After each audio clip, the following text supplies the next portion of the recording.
It's what's in your wallet. I'm so old. I'm going to give it a 1 out of 5 explosive hot dog carts. Ritualistic blood magic. Laser shooting chesty statues. Don't watch movies unless we tell you to. Welcome to Movies with My Best Friend Phil, a movie podcast where we very regularly find out that capitalism was the bad guy the whole time. I'm your host, Phil Kessel, joined as always by two of my very best friends in this horrible hellscape we live in. Craig Norland, how are you faring in this world? I am... Sorry, what's the last thing you purchased? Because that's what's important. Oh, God, what is the last thing I purchased? I went and got some underwear from Target, and the last thing I purchased for myself was underwear. Perfect. Yep. Okay. You need it. Yeah. They make it worse every time so that it wears out, and it doesn't hold in the acid anymore. It's a nightmare. Yeah. Also joined by one of my best friends in the world, Will Chotis. What was the last thing you purchased? What was the last thing that made you worthy of living in this world? Well, I bought myself a microphone the other day because I needed one to go on top of my camera. Oh, that's actually really cool. Yeah, but today I went to the dentist. It's cooler than underwear. Yeah, I went to the dentist and I got my teeth cleaned. And so technically the last thing I bought for myself was a McDouble from McDonald's, which is my ritual after not having cavities, is I treat myself to McDonald's. Nice. Nice. Yeah, but yeah, no, the whole underwear thing getting worse every time you buy them and they like last less time. I hit like a critical failure moment where like it seemed that all my purchasing of underwear like lined up. So I went from having fine pairs of underwear to having absolutely no underwear because they all like wore out at the exact same time. Oh no. And I'm still like making up for it. I'm like, I every time I have just the right amount of underwear for laundry day. And it's like one of those things where it's like, God, do I have to buy underwear again? Didn't I just do this? Just don't shit your pants. Stop shitting your pants, Will. I drink way too much coffee and drink way too much alcohol. Yep. Likes to live on the wild side. Yeah. I drink only Metamucil. So I'm right there with you. Mm-hmm. I don't know what that is. Oh, it's a fiber supplement. Fiber. I'm old, but I'm not that old. Yeah, I'm also not that old. Craig, are you that old? Okay, here's how old I am. I accidentally put in like some chili strips into our wonton soup. It's like pot stickers you put in soup. Okay. And I put some in there. I'm like, oh, this will be good. But it was way too hot. It was just so hot. And I was miserable the whole time. And I immediately went and just got a dose of Pepto-Bismol. And I think it worked. Hell yeah. But that is how old I am now, where if I have something spicy, I just have to... Oh, dude, I have I have a chaser. Dude, I've been downing... When I turned like 13, I was like walking around like going like, I don't really feel very good. And my dad's like, what do you mean? I'm like, I feel like I'm like breathing fire. And he's like, wait a minute. Do you have heartburn? And he's like, I'm like, yeah. And he's like, you're 12. You should not have heartburn. Yeah. So I've been on Tums and omeprazole since I was like 13. Omeprazole, my Young Heartburn Club. Yeah. When I was a little kid, I called them Bernie burps.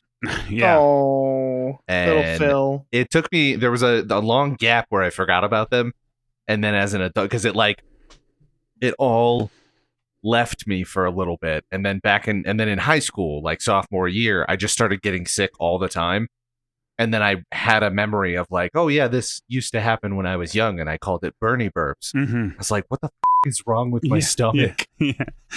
Everything. The answer is everything. Yeah, I keep Pepto-Bismol in the fridge. I cannot stand Pepto-Bismol. Oh really? I think it's fine. I mean, it's fine, and I'll take it if I have to, but gross. The first time I had I used to do Tums, and then I did Pepto-Bismol in college for the first time, and the next day. Oh my god! Yeah. You're mentioned with Pepto. I did. I was out late on that Pepto.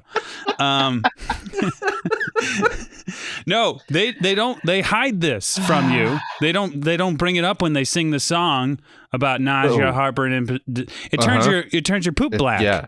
Yeah. Yeah, I it makes you think you're thought I dying. was dying. I thought I had an internal bleed. But, yeah, Oh, because no. the other symptom, the other thing that causes the symptom of black poop is internal bleeding and you dying. Yeah. Yeah. That's the other thing that does that. It's one of two things. Yeah. So I was like, "Oh God, I'm dying." But then I like Googled it or read the side of the thing, and it's like, it may turn your poop black, and by may, absolutely it will. Yeah. Anyways, Aging. age. I've got age. There's a kid at work. There's one guy at work that just turned 30, and he's now acting like he's old, and I'm like, buddy. Yeah. It's like, I'm not that much older than you, but like, come on, I'm right here. Then there's a guy who's like 6 years younger than him. I'm just like, you. Yeah. You're a I teeny mean- little baby. When I was getting so many comments on the Pokemon videos where people were like, "Okay, boomer," like, and someone was like, "I didn't know any Gen 1ers were still alive," and I was like, "Okay." That's so good, though. That's I such know. a good. That's such a good insult. And it really got under my skin.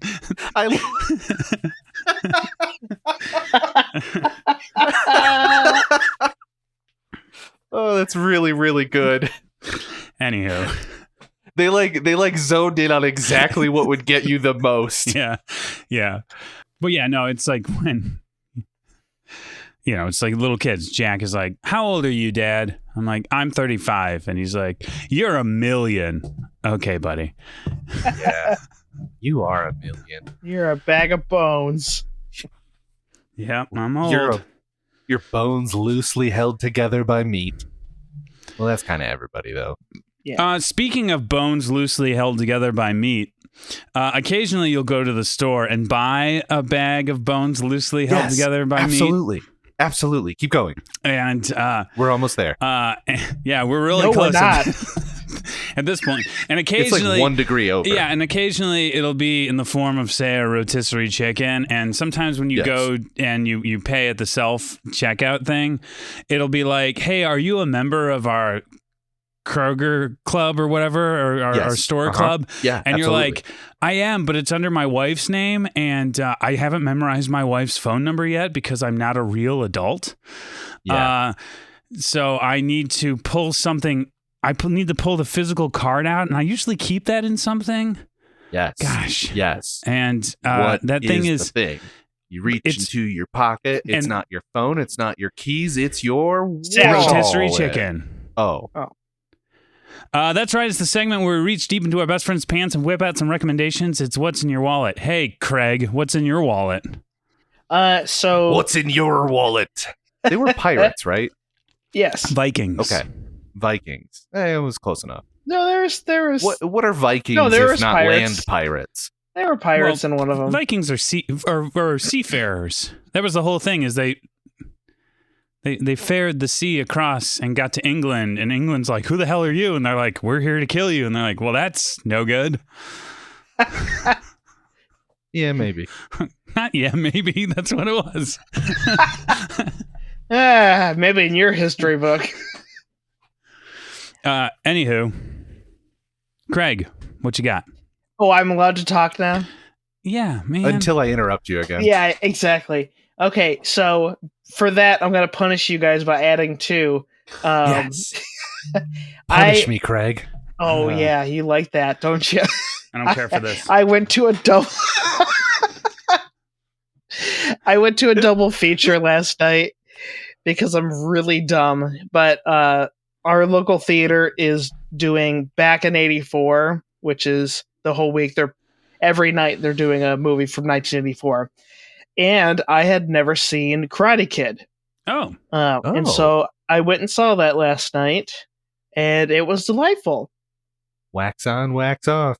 Yeah, exactly. I knew the basic plot of it, but it holds up. I was surprised that it wasn't just a cheese fest. Yeah. And then the second movie, I've been waiting weeks and weeks to pull this off because I didn't go see it when it first came out, and then the second week, Deadpool and Wolverine came out, and so it took all its theaters. But Twisters, I wanted to see that in D-Box because it does the little shakies and stuff, and Does it moves spray you water around. at you? No, that's another theater. I don't know if it's I think I would hate that. I think it's Regal. And it was like Cinemark has D-Box, and I don't even know if Imagine has anything, but in this case it just moves slightly like back and forth, but it's a lot of shaking and stuff. And I had done this before for another movie, and I'm like, oh, Was this it is The really English Patient? distracting. Yeah, it just like every time they kissed, it kind of went, but that was about it. It was really weird. But I remember it being really distracting. But this time, it was really fun. It's the kind of movie that any disaster movie, it's exactly what you should be going doing the D-Box for. right. I have heard that Twisters is pretty all right. It is. Yep. It was surprising how much I liked it. Okay. So now that's out of the way. My real recommendation, I already gave this to you, Phil, because I think it's up your alley, is the movie Cure. And this is a 1997 Japanese neo-noir psychological horror. And it was written and directed by Kiyoshi Kurosawa. Speaking of Kurosawas, not related, unfortunately. And this is about it's about a series of murders that happen where it's always see, this is what happens when I watch too many movies next to each other. I start getting all their plots mixed up. But it's about story follows a detective investigating a string of gruesome murders where an X is carved into the neck of each victim. The murderer is found near the victim of each case and remembers the crime, but does not know why they did it. And so there is a guy that they find, and just very mysterious and doesn't answer anything that you ask him. He asks you a bunch of questions. It's kind of like it's like a lot of movies, but it's one of those where it came out in 97. And so obviously it influenced a bunch of movies after it. But I definitely got some Christopher Nolan vibes. Ooh. David Fincher vibes in it. Ooh. But yeah, it is legit. I really liked it. So I don't want to say too much more about it because that'll be Spoiler Town USA. But yeah, definitely check it out. I will check this out. I may watch this tomorrow. Nice. I don't have a movie. What I have is a recommendation for something I kind of have already recommended, but I think it was like 8 months ago. Baldur's Gate 3, guys. I finally beat it. Wow. Oh. It took forever, but we were doing a full multiplayer, like all 4 slots filled with a human being campaign, and we finally beat it on Sunday, like 2 days ago. So good. It's such a good game. It's such a like big world that they built with like all these crazy different choices you can make and all these different like endings you can do and different companions that you can romance or like follow their quest line or both or neither. And it's just an incredible game. Yeah, I've heard that it is like as close as you can get to D&D. It's like Yeah. It is the most like, because it is Baldur's Gate is like it's D&D, right? It's the Yeah. it's the world of D&D, which is funny because like when we watch, I think I mentioned this when we watched the Dungeons and Dragons movie, they mentioned Baldur's Gate, and I was like, wait, what? Because I had no idea that was actually within the D&D world. It's a real place. Yeah. It's real? Yeah. Yeah, it's really real. Yeah. It's a Oh, real man. place. Yeah, I mean, that has been my struggle. Phil and I have been playing Dungeons and Dragons with my brother, and my biggest struggle is like I'm the newbie and I don't know anything about the world. And so I'm always kind of going like, I don't know what that is. Wait, would I, as a person who lives in this world, know what that is? Or is that something new for this? Do you know what I mean? Like Yeah. trying to role play as somebody who has knowledge of things that I don't have knowledge for is one of the toughest parts about D&D. That's tough no matter how long you've been playing. Yeah. Because there's definitely other stuff that I'm like, I think I know what that is, but I don't know if I know what that is in the context of this story. Yeah, right. Anywho. Yeah. But yeah, no, Baldur's I've Gate. been hearing Yeah. a lot about that game. I've heard it's really, Oh, it's incredible. It's, Yeah. I mean, there are Yeah, so many it's fun. classes you can pick from. I mean, they're really not missing. I feel like they're missing one major class from the game, from like the tabletop game. Mm-hmm. But they've got a bunch of subclasses. They're definitely missing a lot of those, but there's like 16 different cleric subclasses, and it's like that's too many. You're gonna get like mostly the same stuff anyways, so just they limited it. But I mean the story is awesome. We at the end of our campaign had like this really big, and I'm not gonna give any spoilers, but this huge thing happened, and Jack had to do something that altered her character permanently. Oh, Jack was playing with you? Yeah. That's cool. So she had to do something that altered her character permanently, and it was right before the final fight, and she even said like the last fight felt really weird because it felt like it wasn't her character anymore because we had been playing for so long. It was like, and like kind of in a bad way, but kind of in just like a, I don't know, it's there's something about like a game like that takes so long to beat, and you're playing with friends, that I feel like it's so much easier to like live in that character. So did it work the same, like when you play it? Because I've heard people talk about the game, but everyone I can tell, like I heard talk about it, was playing it single player and not with 4 people. Does that like, so like, you know, when you get other companions, do you get other companions then, or is it just your core 4 the whole time?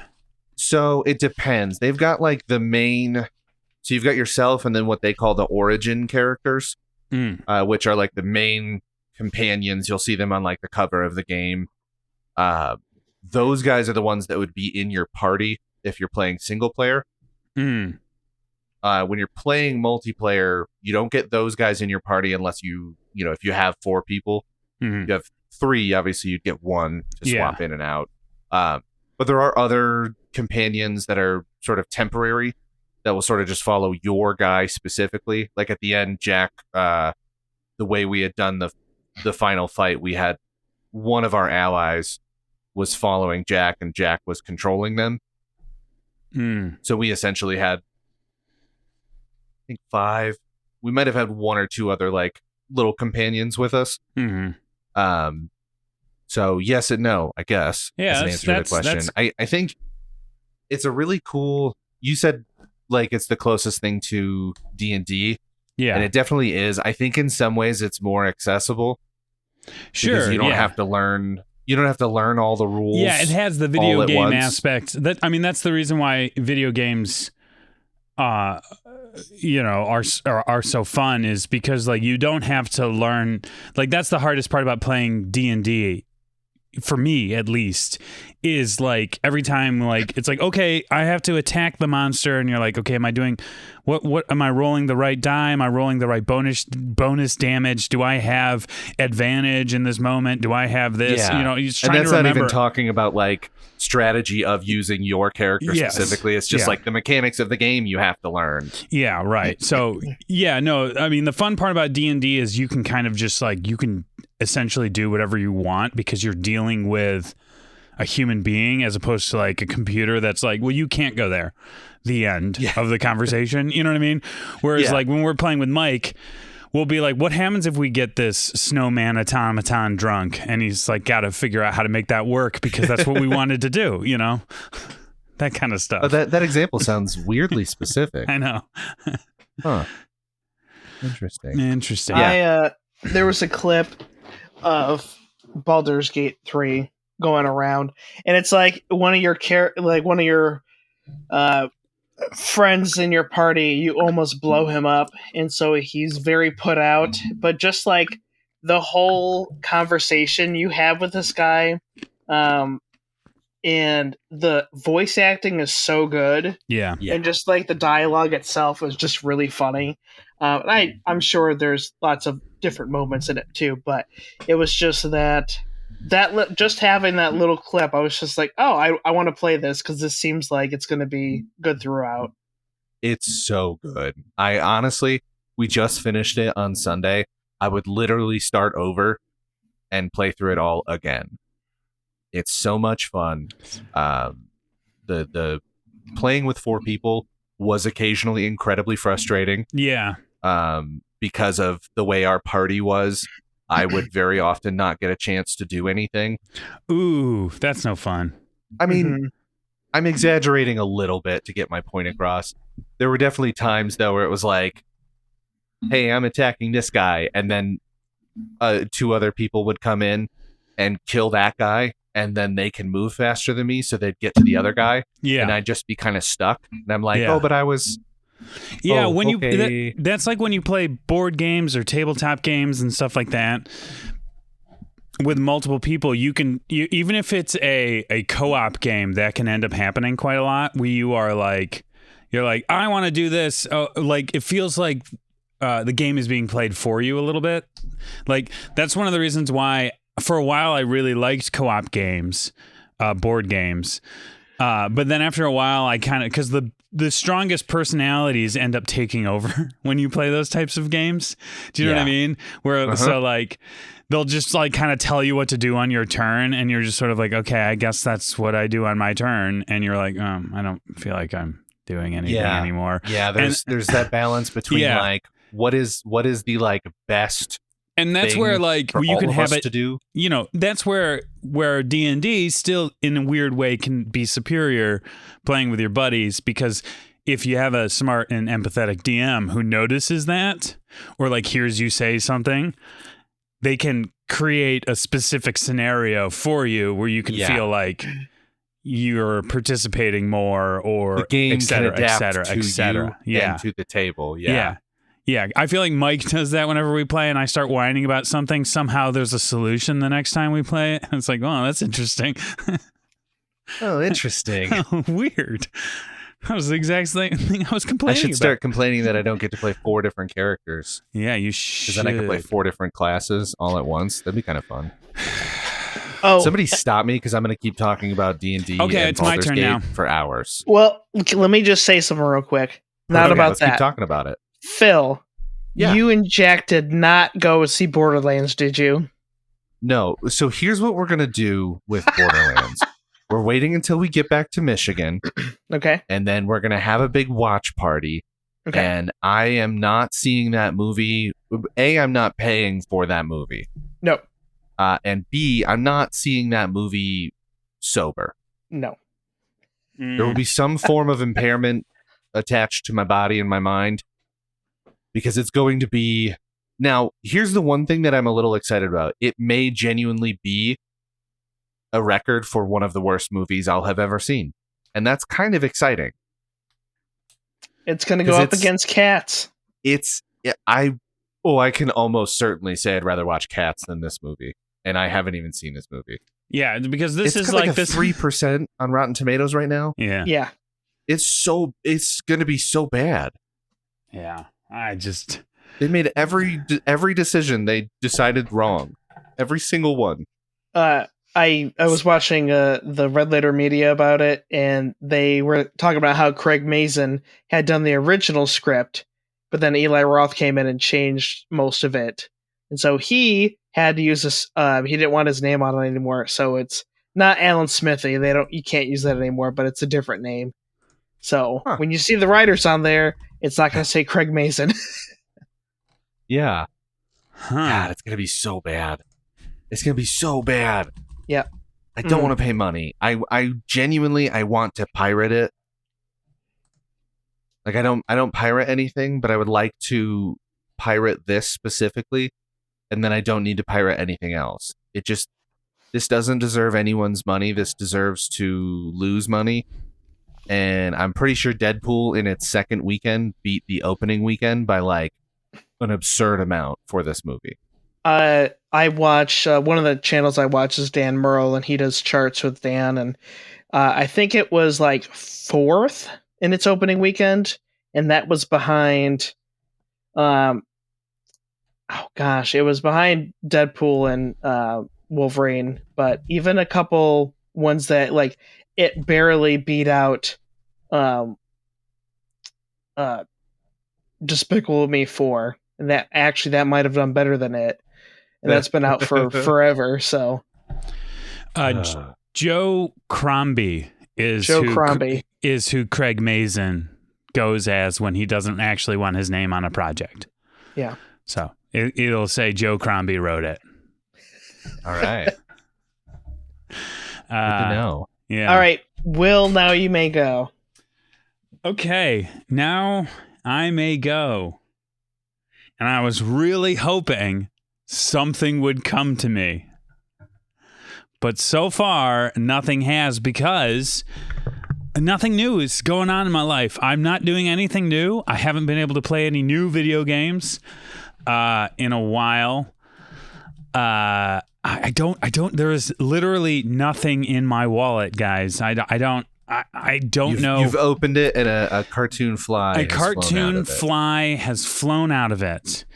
Yeah. So I thought that's okay. Yeah. I thought I might talk about some children's television shows real quick. Okay. Ones that I like and ones that I don't like. Yeah, I love this. Yeah. So first off, Jack's been watching a lot of. Recently, it's been the Kratz brothers. They keep showing back up, which is great. Good. Love the Kratz brothers. Yes. They have a new show. We stan a Krat. Yeah, well, it's not a new show, but it's new for if you're a millennial listening to this. These are the guys, by the way, who did Zaboomafoo, which was the show I watched. They now have Wild Kratts, which is like half animated, half them. Where they do they get animal superpowers. I just love how their animated versions look so much younger. So much younger and so much more fit than their actual versions. Yep. Which is, it's fine. It's also they're not that good of actors. So it's not and every once in a while they'll have these Scooby-Doo villains show up that are really not that fleshed out or that interesting. But what I do like about it is they depict the animals realistically. You know what I mean? Another show that Jack likes is called Dino Ranch, where Wonderful. They go to a dinosaur ranch and none of it is realistic. And the thing that I don't like about it is they always have some sort of moral at the end, but it's nonsense because it's sometimes when you're training a dino, you gotta be kind to its mother. And you're just what are you talking about? I guess I agree, but I don't know how we got there. But also, this is just it's nonsense, right? So Wild Kratts is a good show because in one of the episodes they met a cobra and they gave it a name, Hoodie or something. They always give it a dumb name. They gave it a name and then it was killed by a mongoose in the episode. Oh dang! And I was really worried the boys were going to be upset, but they didn't react because the Wild Kratts were that's okay. Hey, isn't this mongoose cool though? And it was sort of what and that to me, I was that's perfect because that's what happens with animals. Animals eat other animals, and there's no reason to romanticize it for anything other than what it is, So that's unless it's a dog that's best friends with another animal. Well, that's true. But even then, most people don't understand how to read dogs. One of my least favorite internet tropes is when people show a dog panting and they go, "Look, he's smiling." I'm he's not. That's not how they. Only humans smile. We are the only species ever to show our teeth as a sign of affection. Nope. Beetles. What? Beetles. Beetles have teeth? Yeah. Oh, okay. Beetleborgs. I don't believe you. So The Beatles. oh my god. Benji and Jonas are currently obsessed with Blaze and the Monster Machines. And Yes, Blaze is a good one. it's good. It's right down the middle because Yes. Pickle is just funny enough to I can be Right. okay with his voice. Oh, yeah. No, I mean, all of these shows are obnoxious to a certain level. I just mean that, like, Blaze is good because it's like they sing a song about what velocity is. Oh, I know. They're like, And and we're going to learn about centrifugal force today. I'm like, I'm sorry, We're what? learning what are we doing today? Yeah. You know? And I'm like, oh, okay, that's cool. Like, the other show, like, Sean loves Spidey and His Amazing Friends, which is a fun show. Mhm. And it's got, what's the guy from Fallout, the talented Patrick one? Stump. Patrick Stump does the music for it. So we listen to that one, that music a lot because it's actual music, you know? But like, it is sort of like a lot of like, oh, Gabi and Rhino are here to stop the, you know what I mean? Like, it's super, so there are two types of children's shows I found. There are shows that are adult shows, but made for children. So like Spidey and His Amazing Friend is an adult show, superhero genre made for children. Mhm. Do you know what I mean? They've adapted this into children. And then there are shows that are made with children in mind. Do you know what I mean? Yeah. And it's like Bluey is like that. Bluey is made with children in mind. Kratz Brothers is made that way where it's like we're trying to educate you on animals. Sesame Street is quite like that. You know what I mean? Like, Yeah. and so Spidey and His Amazing Friends is a show that I kind of like, but like, it's not quite. But it's like, yeah, they're crime fighting in the show, and they're vigilantes, which in itself is like a crime and not something I want my kids doing until they're at least 18. Do you know what I mean? Oh, Like- no. You're real J. Jonah Jameson up in here. I know, but do you know what I mean? Like, the idea of Spider-Man is his job is outside of the, you know what I mean? It's like weird pseudo like cop propaganda, you know what I mean? Like, and also there are so many of these shows, which I'm going to go into one that I do like. I got two more that I like, and then I'll be done. Super Kitties is a show that's on Disney Plus as well, and it's very cute and very silly. The theme song is it rips. The lady is going so hard singing a song about super kitties. She does not need to be, and it's just great. Check it out sometime. But what I do like about it is the superheroes super villains at the very end. They always go like, why did you do this? Why did you do the thing that was bad? And it's always like, they always like say like, hey, because I had a miscommunication or I was feeling like I was being left out. And they like have this conversation about like why you did the bad thing. And then they join in the end. So nobody gets like arrested or like sent away to Arkham Asylum. They join in the end because the person just had like hurt feelings, you know what I mean? Yeah. And was behaving badly because of their, and that to me is like, oh yeah, you should do that. Like that's a good show. Yes. I like Super Kitties. And then the other one is a show called Tots. Yes, I love Tots. Tots is a great show, even though it's scientifically confusing because it's a show about basically a stork facility. So they deliver babies in the show. Okay. What they do is they deliver babies like storks do, but our main characters are a flamingo and a penguin. So the penguin can't fly and the flamingo is like too goofy. But the thing that I like about this show is that it's two boys working in childcare and like it's all about feelings. Do you know what I mean? It's like two young Yeah. boys, and they're not punching things or like fighting anything. They're just like taking care of babies, and their favorite thing in the world is when everyone hugs in the end. And I Aw. just feel like it's like, oh, it's like this is this positive sort of male image that we Yeah. need more of. Absolutely. Where it's like, I don't know. So that one I like, and the theme song's pretty good too. All the Disney shows have pretty good songs. Yeah. Like they've fair. pretty much nailed it. But yeah, so that's what my life is these days. Yeah. Yeah. Yeah. I Speaking Sorry. of, oh, I love I do this to my kids too often where with Blaze I'll be like, "Oh, is Crusher the bad guy?" Yeah. I'm like, "Oh, okay. So he's like, is he really bad?" Yeah, he's evil. I'm like, "Oh, okay. So he's not just like misunderstood or just like he learns his Yeah. lesson. No, he's the worst." I'm like, "Oh, okay." Yeah. See, yeah, Jack is always like, I was like, who's your favorite character in this? And he always picks the bad guy. I picked When we like play Hell these yeah. games. I'll name one that I love, and that's Gabby's Playhouse on Netflix. Oh, I haven't done that one. Oh my god, Okay, it's so no. great. Cat Rat is the wild card. He's kind of the villain sometimes. But it's not the villain. He's just like Pete in Mickey Mouse.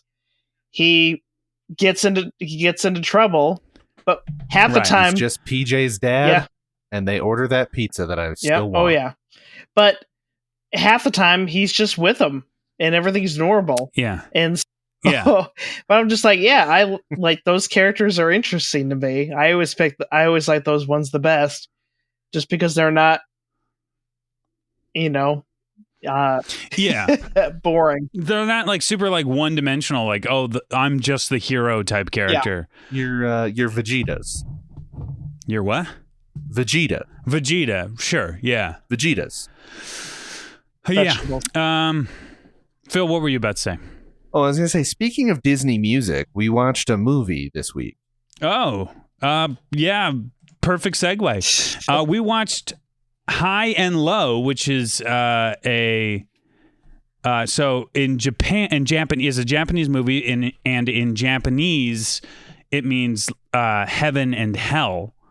So I'm assuming hell was too scandalous for American audiences because their version of heaven and hell is not our version of heaven. Never mind. Yeah. So it's a 1963 Japanese police procedural crime film directed and edited by Akira Kurosawa and written by Kurosawa, Hideo Oguna, and Eijiro Haseato, I think. It's starring a handful of Japanese people whose names I will butcher right now. Toshiro Mifune, Tetsuya Nakadiya. No, it can't be Nakadiya. Nakadai, probably. Kyoko Kogawa, Tetsuya Mihashi, and Yutaka Sada. It's 143 minutes long. So it had a 230 million yen budget. And I didn't look up what that means in American. And it made 460 million yen. So the tagline for it on IMDb is an executive of a Yokohama shoe company becomes a victim of extortion when his chauffeur's son is kidnapped by mistake and held for ransom. How do you guys think this is sitting on Rotten Tomatoes? It's got to be close to 100. I'll say 97. I'll say 95. It's a tie because it's 96. Oh man. Ooh. Yeah, okay. 96. Though whoever said 95 got the audience score. Okay. That was me. So Phil, you picked this movie. You mentioned it last week because I think you said Spike Lee was going to maybe redo it. Yeah, he's doing like a reimagination of it. Ah, okay. So why'd you pick this movie? I have been wanting to watch this movie for a very long time. I have seen a few other Kurosawa films, and they are hundo percents across the board. The ones I've seen, they're amazing. So I wanted to see more of them.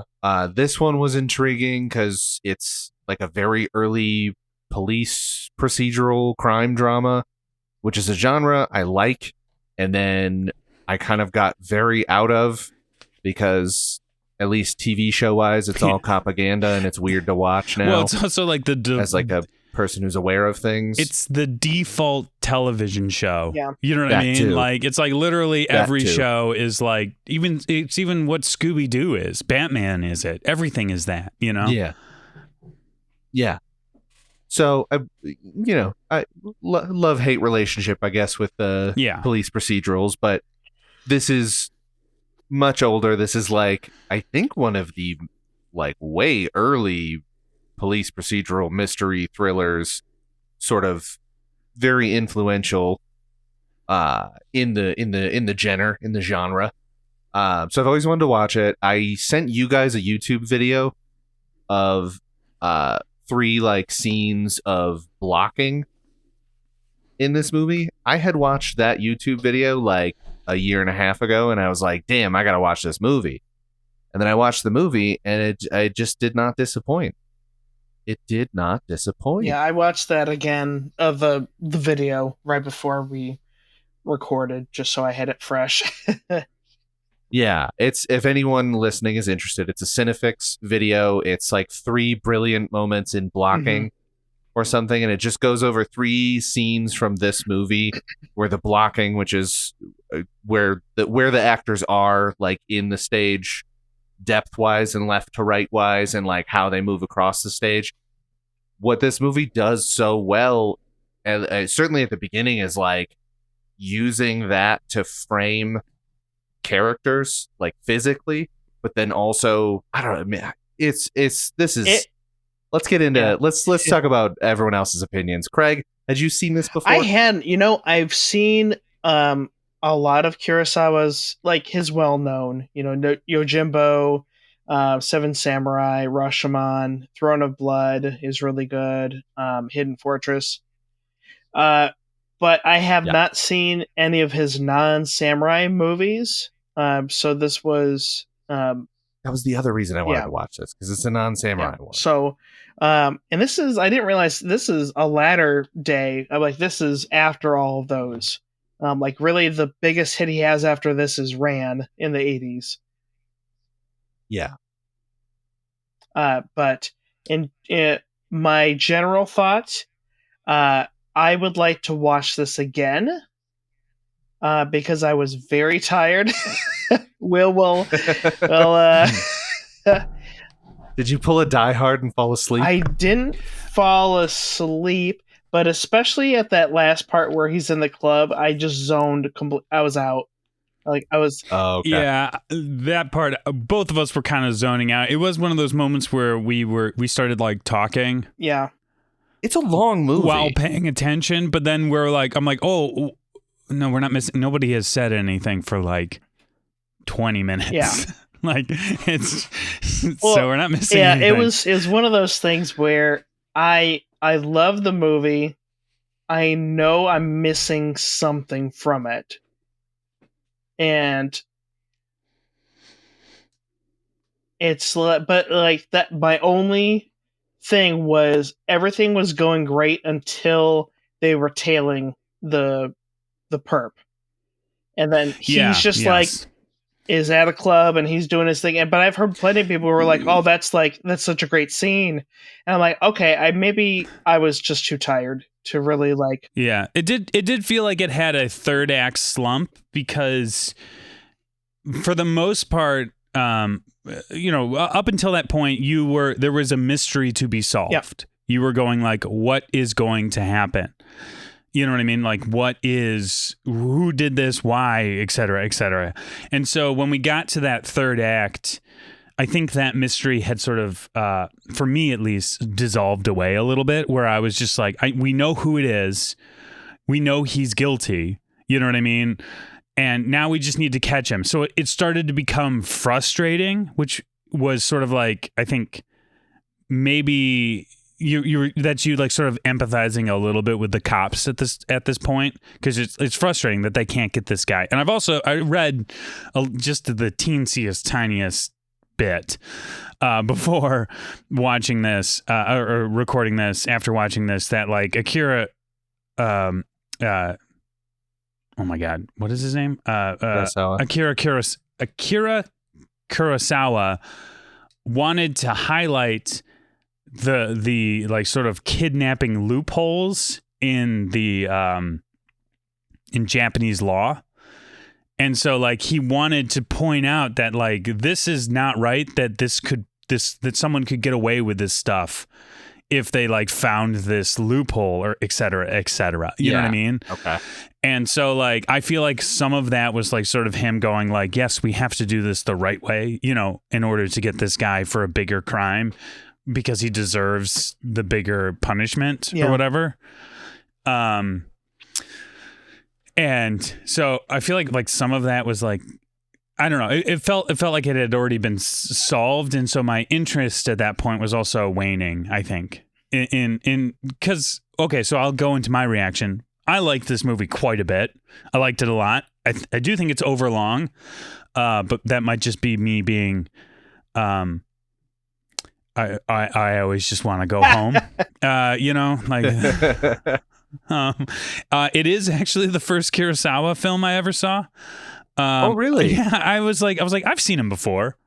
No, I've seen everyone who's ever been influenced by him, but I don't think I've ever actually sat down and watched one. I have a weird thing when it comes to older films, where there is a big part of me, especially also foreign films, unfortunately, because there is a part of me that just cannot disassociate from the idea that it just feels like doing homework a little bit. It's like, watch this great documentary about World War II and the Greatest Generation. You know, it just feels like history class. And it's like, and then of course I always end up watching it and going like, what was I afraid of or avoiding? But it's still, I can't shake it. So I get it. Yeah, I mean, yeah. So and there is, but the thing is that what I really liked about this movie is that it there isn't really a main character, and it doesn't have like regular, like I realize so much of modern movie making has these like the same beats over and over and over again, and this might be just me watching too many sort of like, you know, the point I am in my life, I am not watching a lot of movies. I am watching the big movies, you know what I mean? Where they're very popcorny, very by the books almost, you know? So like watching this movie was like, oh yeah, like movies don't have to follow that formula. You know what I mean? There doesn't have to be a shoehorned in romance, et cetera, et cetera. There doesn't have to be like a B, a C, a D plot. You know, there can just kind of be a story. You know what I mean? Like that was one of my favorite things about this film. Yeah. And it still works as a movie. Like nobody, like the main character, arguably is the rich guy, whose name was like Gondo. Because it's the movie starts off with a very interesting thought experiment. It's like, okay, you're a millionaire, right? And your son has just been kidnapped. Do you pay the ransom? The answer is yes. Okay, but there's another wrinkle. Actually, the kid who got kidnapped isn't yours. It's the chauffeur's kid who was playing with your kid and got mistaken. Do you pay the ransom? And you're like, okay, sure. But there's a third wrinkle. You just hedged all of your money into one deal that you were just about to make, and you don't actually have any liquid cash anymore. And if you lose this money, you lose everything. Mm-hmm. What do you do? You know what I mean? Yeah. And it was a very interesting, like, sort of moral dilemma, because you're sitting there going like, yeah, what do you do? Because I mean, like, part of you is like, I don't feel bad for the rich guy who might end up poor again. You know what I mean? But at the same time, like, and then the reason why this chauffeur's kid got kidnapped in the first place is because he works for you, and it's all, you know what I mean? And so they do a good job of making you not like, we don't dislike Gondo from the beginning, because he is a hardworking individual who wants to do things right. he wants to push the company forward, but also he doesn't want to make cheap shoes to get a better profit. Like, he wants to run a good company. And so you're not seeing like a Scrooge character who gets faced with this dilemma and then he has to be forced to do the right thing. You know, this guy is just like, I'm going to lose everything. And he has worked tirelessly for, you know, decades to do this. Yeah. So yeah, I mean, so I wrote down like, oh, this is A Christmas Carol. You know what I mean? Like, where it's like, oh, the rich person has to give up his fortune. But then it sort of became something else as it kept going. And I realized, and like, it became more of like Schrodinger's cat, because he was the second it had Schrodinger's kidnapped cat. Yeah, Schrodinger's kidnapped cat, where, you know, he, like, when people were like, his assistant came back and was like, if you take the money, if you pay the ransom, if you don't pay the ransom, you're screwed no matter what. You know what I mean? Like, people are going to crucify you for being heartless, or you're going to lose all of your money, you know, and they're going to, so you're going to lose everything. It's already like sort of this, like, it's already happened sort of pain that the character was dealing with, which I thought was, again, interesting, because it sort of like kept shifting the question, the morals, and how you felt about it. So in the end, when he finally ended up making the right choice and saving the kid, you know, you could kind of, you didn't like, you weren't like, I wasn't necessarily sitting there going like, you have to save this kid no matter what. Like, and if you don't, you're a monster, necessarily the whole time. But like, because I could empathize with his situation in the sense that he's like this is he was going to be screwed, but then eventually he suddenly, like, you know, he was like, oh yeah, what am I even saying? You know what I mean? Like, of course, I'm going to save the kid, he was, which was great. Pressured by his wife and by the kid's dad. I mean, he was pressured by those things, but even more than that, he was definitely pressured by his own conscience. Like, you could tell, like, there was at one point when the actual chauffeur, the father whose son has been kidnapped, was like, was just like pleading to him and begging. Nobody was looking at that man. Like, through all these hostage negotiation moments, through all of the, like, sort of like police coming in and wiretapping, nobody was looking at him in the face, because they couldn't, like, you know what I mean? Because they were trying to be like impartial or something, or they were, I don't know. Yeah, it was interesting. It's a fun. Not a fun movie, but it's a very interesting movie to watch. Oh, it's a fun movie. I fucking love when kids get kidnapped in movies. Well, to be fair, the kid gets unkidnapped. Rescued is the word I couldn't find. Like the movie feels like it's, you're like, this is the that was movie. halfway point. Do you know what I mean? He gets rescued. And then, so like, you're like, the whole movie is going to be whether or not he should save this kid. And then, like, the quarter mark hit, he goes, I'm saving the kid. You're like, oh, okay.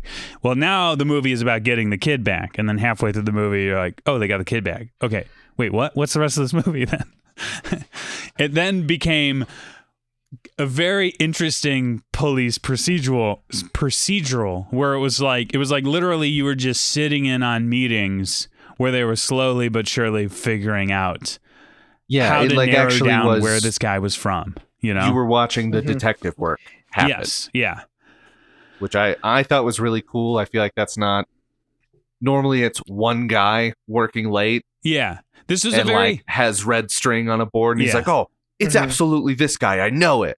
See, I feel like this movie to me doesn't fall into propaganda. This movie, not at all. Yeah, this movie falls into like, oh, this is what is supposed to. This is if the system was working properly. This is what police work should look like, detective work should look like. Do you know what I mean?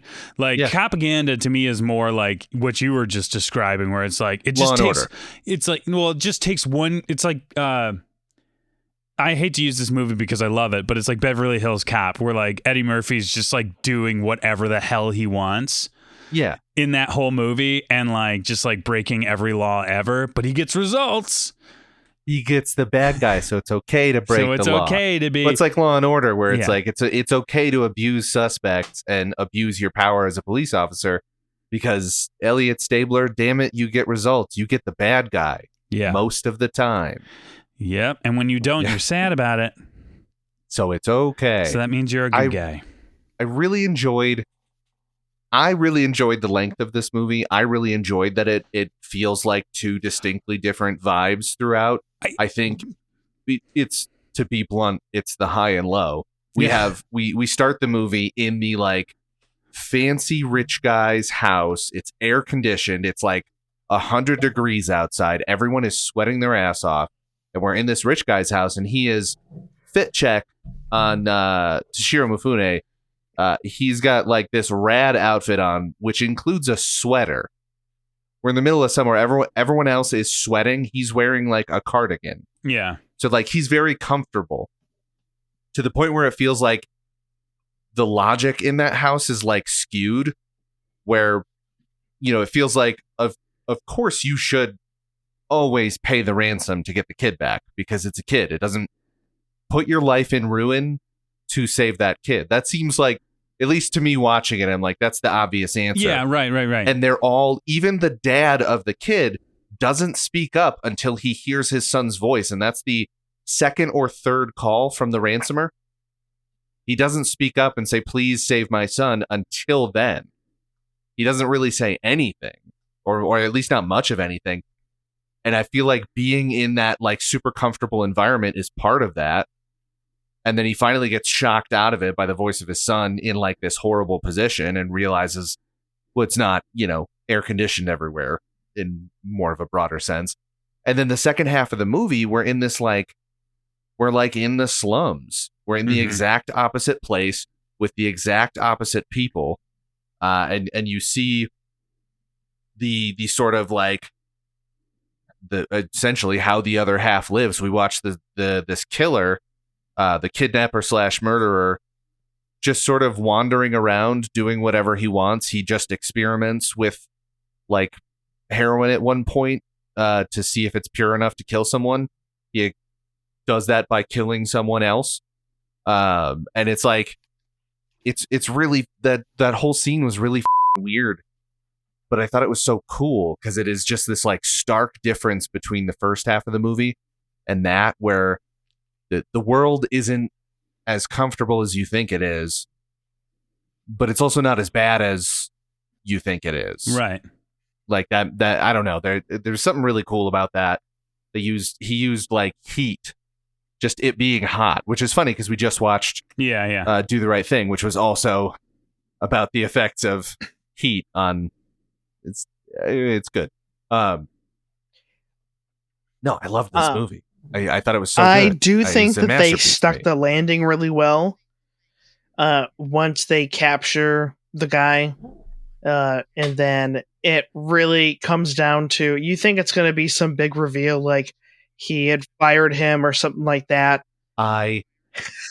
Yes, it rocked my world. Like the whole movie, I'm thinking. You're good. Sorry, I interrupted you because I'm really excited. Sorry. The whole movie, I'm thinking, okay, well, what's the twist? Because it's going to be the other businessman. Obviously, we had a whole scene at the beginning about how they want to ruin this guy now. Right. It's obviously them. And then it was like, okay, maybe it's not them, but maybe it's the assistant, because he feels like he's been screwed over, and it's like, oh, it's not him. At one point, I even suspected the chauffeur himself, like he faked the kidnapping to get the money, because like he's worked for this guy the whole time. And then I was like, oh, well, what's the twist? What's the twist that's coming? Because it's got to be a twist.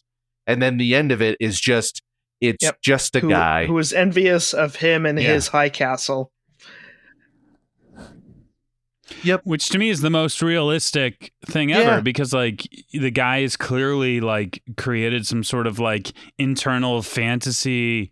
That's what all stalkers, all kidnappers, all like serial killers do in the end. Is they've created their own fiction. So like the logic isn't there from our side. It's there from their side. Yes, yeah. So there was a part of me that like saw that coming because I was like, that's got to be what it is because that's how real people react. And then when it actually did that, I was sort of like, wait, what? This is a Japanese movie from the 60s. You know what I mean? Like, Yeah. I was like, wow, okay. When you guys saw the killer hmm in the sunglasses in the alleyway, Yes. was there a specific character in another movie that it thought made you think of? I mean, so many. I mean, I'm thinking of Elijah Yeah. Wood's character in Sin Yes. City, but Yes. Yeah. Oh, I'm so glad Yeah. that's the first No, thing you said. I was thinking the Corinthian from Sandman, which I don't think either one of you guys read the comic book. He No. also wore sunglasses and like had his like, and I was like, oh wonder man, like if that's where the the trope in like animes where someone's wearing glasses or sunglasses, but you can't see their eyes at all. It's all like reflective or just like whited out. That they're nefarious because you can't see into their eyes. I mean, yeah, there's. Yeah, I mean, I certainly wouldn't be surprised. I know. I mean, the concealment of eyes as a being like a way to like hide people's emotion has been around for like quite a long time. Like in Kingdom Hearts, Riku at one God. point wears a blindfold, and the reason why is because while he's in the realm of darkness, he's too kind of an actual person, so he had to like put it on because Mickey was like, "This will give away too much of yourself." So Mickey as in Mickey Mouse? As in Mickey Or Mouse. Mickey Mantle? Mouse gave him this advice. Mickey It was Rourke? pretty good advice. Yeah. Oh, cool. Yeah. Anyways. Speaking of Mickey Rourke being a very handsome man when he was younger, can we talk about how handsome Toshiro Mifune is for a second? Also, yeah. That's I don't have much to say. He's just a really handsome guy. Every movie I've seen, I'm just like, Well, I had to that's a handsome guy. He's usually the lead character in his in Kurosawa's movies, but it was interesting watching him play this kind of very much more reserved person. oh yeah, he didn't let out like a big old scream at any point. I mean, which he is, like in some of his classic other Mifune. movies, he is just like always the wild card. He is the one. He's the crazy one. Seven Samurai. He plays a maniac basically, and this one he's just straight laced businessman. It's really, really cool to see because you see him in those roles, and it's like Mhm. he's great in those. He's amazing in those. But there's always a part of me that's like, what about like a regular guy? Could you do regular guy? Oh, it's a real stretch. And then here he is doing regular guy, and Mhm. he nails it in this. He's great in this movie. I really liked him. I thought the villain was really Mhm. just pretty unhinged. He had like a really great vibe for a villain. Guys, I'm a big fan. I did write down who are the shoes and who are the hats, and I don't remember what that's in reference to. That was just he was talking about accessories at the very, very beginning of the movie. Oh, Yeah, when the movie first started off, it's like three like old Japanese businessmen sitting around. Not three, it's like four plus. Well, three plus our character. Sitting around talking about like the shoes industry, and the first thing Craig was like, oh, of course it's three men talking about buying shoes for women and like, you know what I mean, designing shoes, and they're all like, this shoe would never work, it would wear out. I'm like, what would you know about that? You've never worn that. You know what I mean? Like, it was. And then they were talking about how like shoes are seen as accessories. And someone said something along the lines of like, right, but you can't see shoes as the same as hats. Hats go on your head. Shoes you put on your feet and you have to walk on them. That's what it is. The shoes carry your whole weight. Yes, yeah. Who are the shoes and who are the hats? Whoa. That's my new deep question. Well, the hats are the CEOs and the shoes are everyone who has a job that is essential and then is incredibly underpaid. Right? Yeah. Yeah. There it is. You've answered my deep question. I mean, it's not that deep. I guess it was an easy question. I'm I definitely. didn't expect it to be a difficult question. I'm but definitely like a vest where it's sort of that's where I live. I live right in vest world where it's like, is your job important? No. Does it serve a purpose? Also, no. Is it nice to have? Sometimes. Yeah, I feel like I'm like a pocket watch where it's like nobody really gets it or wants it. Yeah. You just So put like it on your wrist. when it's around, you're like, oh, it's a pocket watch, I guess. Anywho. Anywho, But yeah, no, I mean, yeah, it's definitely, it's a great, yeah, the movie did start off and Craig and I were both sort of like, oh boy, here we go. You know what I mean? Because it does start off like with basically a man describing his own hostile takeover plan. And it's like a lot of like, we're trading stocks and shares, and these are the shares. And I'm interested in getting these shares from this person. And I sold all my other. And I'm like, boy, do I not care about this. Boy, is this not interesting to me at all.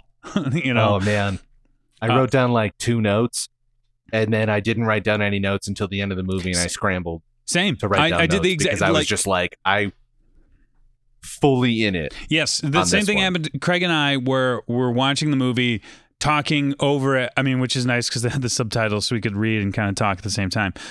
Yeah. But then, like, once the kid got kidnapped and you realized that there was a switcheroo, like, we just stopped talking and just watched the movie until, like, he Yeah. went to the dope alley, and we're sort of like, just get the guy, goddammit, just get him. This is taking too long.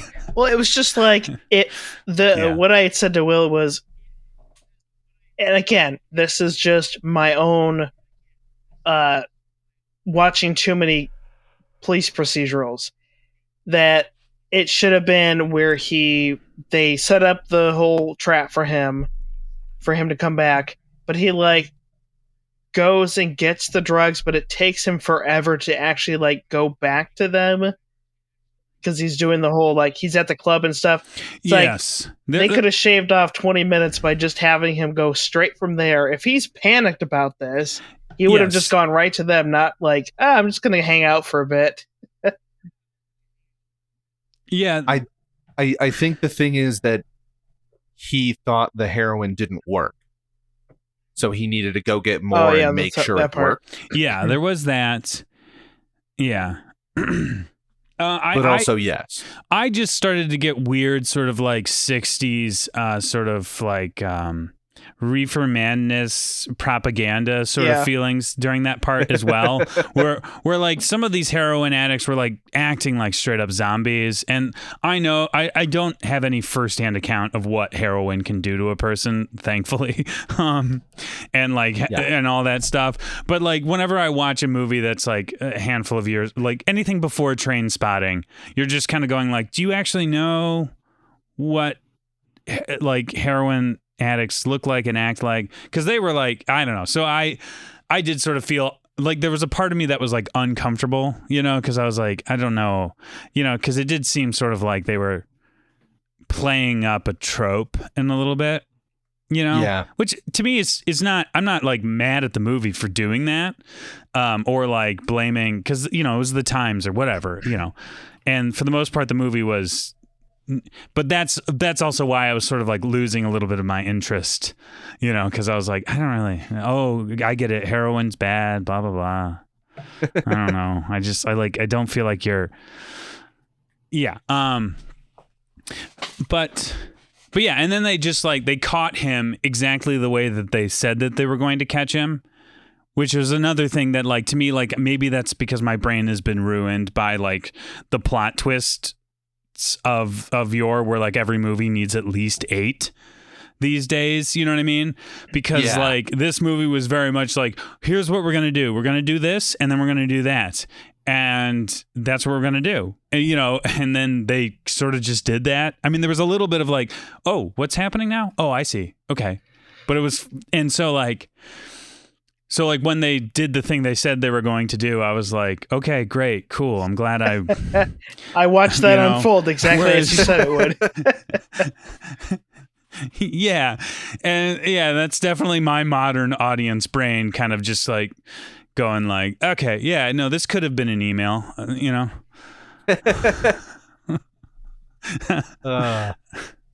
You heard it here first. Will thinks Akira Kurosawa could have been an email. Yeah. Well, no, it actually made me think of like why heist movies always have that moment where they're explaining the plan and then explaining the plan just becomes the plan, because it's annoying to have to do it twice. Do you know what I mean? Yeah. Which this movie actually did do at one point, where they just skipped the conversation that he was having with the kidnapper and just fast forward to them listening to the conversation. So this movie did sort of do that, but then like later on, it kind of like slowed down and was like, no, this is important. You need to see how strung out on dope all these people are and how overacting-y this lady is.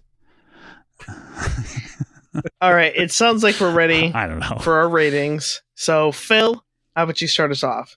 All right. I think you guys might know what my number is. And it is 5 out of 5. I peed over there. What's that from? I don't remember that part. The kid when he's in the car. and the that's dad is right. like trying to retrace steps. It's like, wait, Dad, I peed over there. Yeah. Yeah, I loved this. This was exactly what I wanted it to be, and it may be a good portion because I went into it thinking, "Oh, I know this is a 5-star movie," and then I got a 5-star movie. But like, I still got a 5-star movie out of it. This was really good. I really loved it. Big fan. Big fan. W's in the chat. Will, where are you at? Where are you at, bud? Where am I at? Okay, so I'm going to give this. I feel like I want to give it a demerit for its length because it did feel a bit overlong. But at the same time, I did really enjoy the scenes where like they were literally just in the police sort of like bullpen. I don't know what you would call that, but they were all just like going like, all right, give your presentation. And like a couple guys would stand up and then like they were clearly like rookies and they would say their thing. And then they'd like turn to each other like, did we do a good job? I think we did a good job. Okay, good. We did a good job. And they like sat down and I sort of like also enjoyed that. And I liked how it took its time with those moments because it did sort of feel like you were just sort of trying to figure it out with them. Do you know what I mean? Yeah. So, oh man, I forgot what my thing was going to, and I remember now. Okay. So I think just because, me complaining about length is just like sort of me just being an ADHD millennial. I'm not going to knock it for that. So I'm going to give this movie 5 pink smoke in a black and white movie out of 5. That was a little weird. Yeah, that was odd, but I kind of liked it at the same time. I guess they would have had to, because otherwise they would have just been looking out at the same scenery that we had already seen. It would have been like, look how pink it is, and we'd all be looking. Yes, I mean, I'll take your word for it. That is an interesting problem that I never thought of before. When you're making a movie, knowing that your only option is black and white, and like you're writing a script, like let's say you're writing a novel, you're writing a script off of a novel, and a big part of that character is that they wear like a red dress or something. You're just like, oh shit, like we can't we can't do that. I've never even thought about that before. That is interesting. Anyways, Craig, what do you got?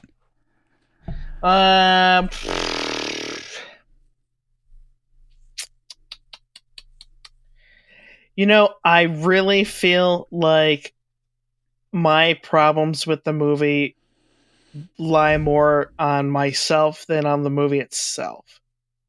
If that makes any sense. Yeah.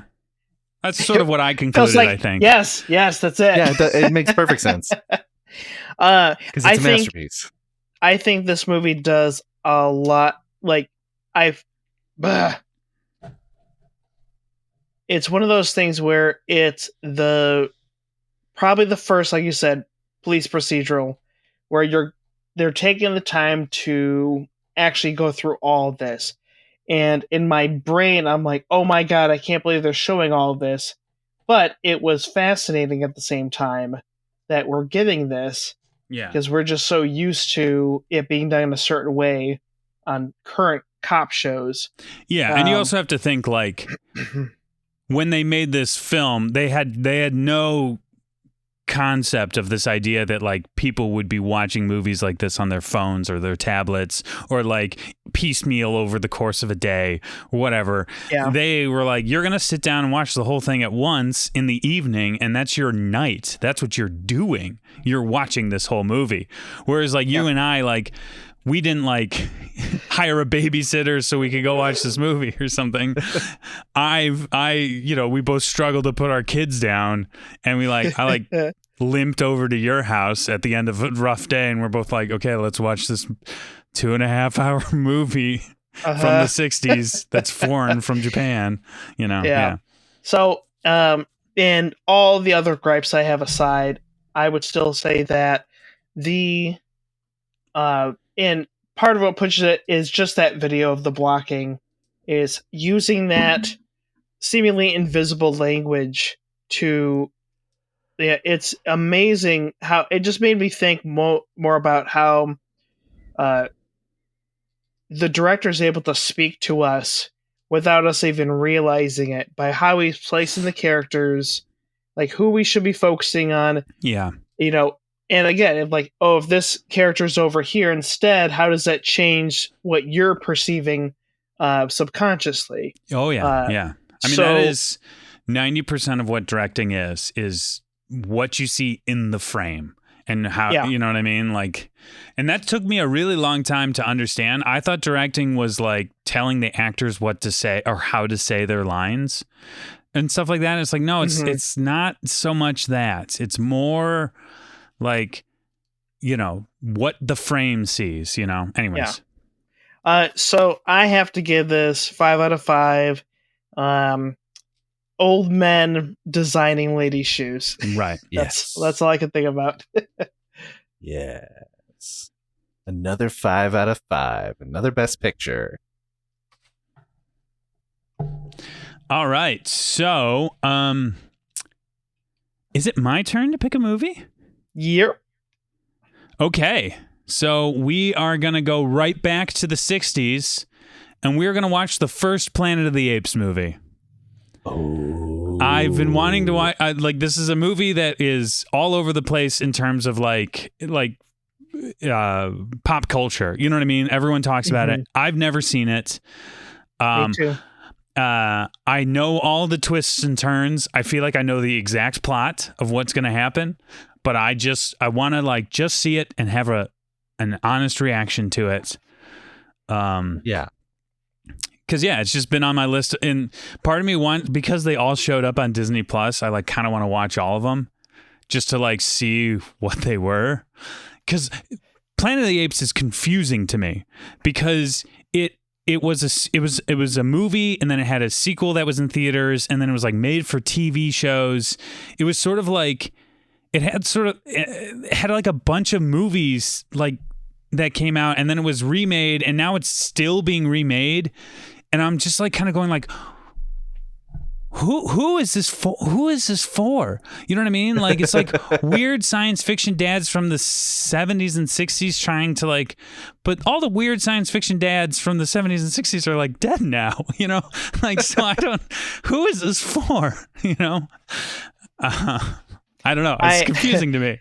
I remember going to my friend's house, and his parents had the VHS box set of all the old Planet of the Apes movies, and I had no idea there was 6 of them, and it was just if you put a gun to my head and said, okay, which number is Return to the Planet of the Apes or Under the Planet of the Apes, I wouldn't be able to tell you. I can't do even the new ones because I have no they're idea. all so generic. Yeah, they're all their names don't tell you what's happening at all.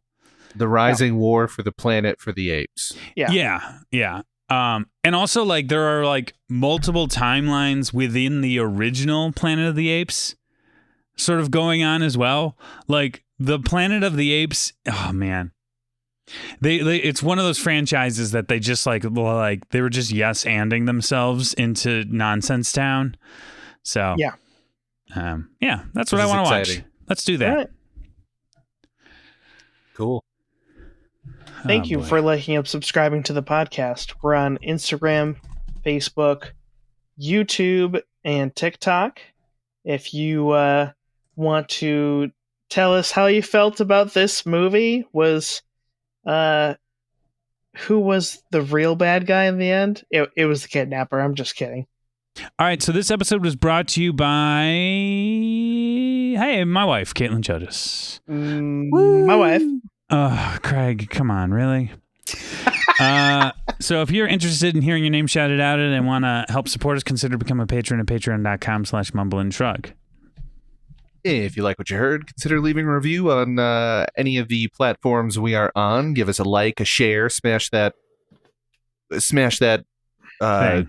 These Mhm. guys are cool button. Smash the sharing.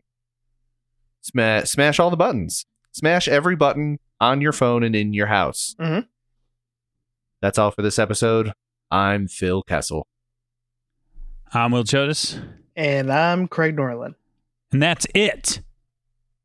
Success isn't worth losing your humanity. That's a lesson we did not learn and never will. It's from the movie. I know it is. I'm just saying. I that mean, we know it. Lots of people disagree with you. Well, yeah, I mean, Yeah. yeah, but Also, backing One into person can spots change is for the world. douchebags.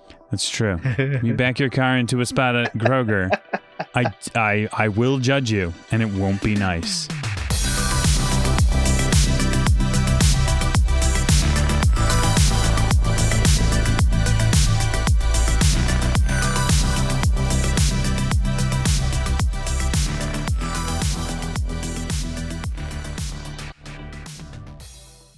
Brought to you by Mumble and Shrug Productions.